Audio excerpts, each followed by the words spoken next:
بھوک سے، جان کے نقصان سے، مال کے نقصان سے، محنتوں کے حاصل کے ضائع ہو جانے سے۔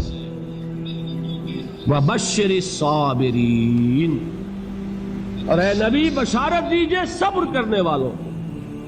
الَّذِينَ إِذَا أَصَابَتْهُمْ مُصِيبَةٌ، وہ کہ جب ان پر کوئی تکلیف آئے، کوئی مصیبت آئے، کوئی آزمائش آئے، قَالُوا إِنَّا لِلَّهِ وَإِنَّا إِلَيْهِ رَاجِعُونَ، وہ یہ کہیں کہ ہم اللہ ہی کے ہیں، اللہ ہی الصابرین، اور اے نبی بشارت دیجئے صبر کرنے والوں۔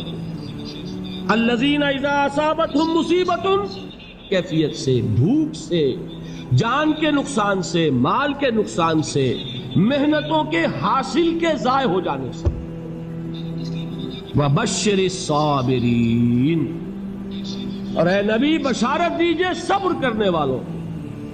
الذین اذا اصابتہم مصیبت، وہ کہ جب ان پر کوئی تکلیف آئے، کوئی مصیبت آئے، کوئی آزمائش آئے، قالوا انا للہ وانا الیہ راجعون، وہ یہ کہیں کہ ہم اللہ ہی کے ہیں، اللہ ہی کی طرف لوٹ جانا ہے۔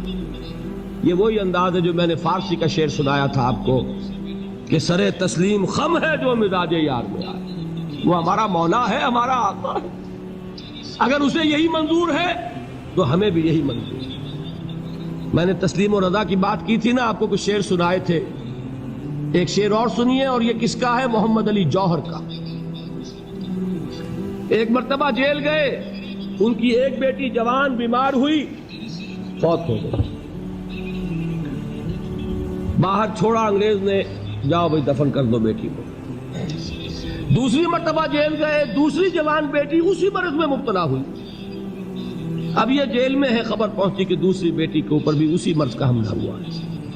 ایک نظم لکھی ہے جس کا آخری شعر یہ ہے، تیری صحت ہمیں منظور ہے لیکن اس کو نہیں منظور تو پھر ہم کو بھی منظور نہیں۔ یہ ہے، جب تک یہ کیفیت نہ ہو اس میدان میں آدمی ثابت قدم نہیں رہ سکتا کہ میرے رب کو اگر یہ منظور ہے تو یہی مجھے منظور ہے، اور تیری صحت ہمیں چاہیے تو ضرور، لیکن ہمارے رب کو منظور نہیں تو ہمیں بھی منظور۔ راضی برضائے رب۔ وبشر الصابرین الذین اذا اصابتهم مصیبت قالوا انا للہ وانا الیہ راجعون۔ نہ شود نصیب دشمن کے شود ہلاک تیغت، سر دوستاں سلامت کے تو خنجر آسمان۔ اولئک علیہم صلوات من ربہم ورحمہ، یہی ہے وہ لوگ جن پر ان کے رب کی طرف سے عنایتیں ہیں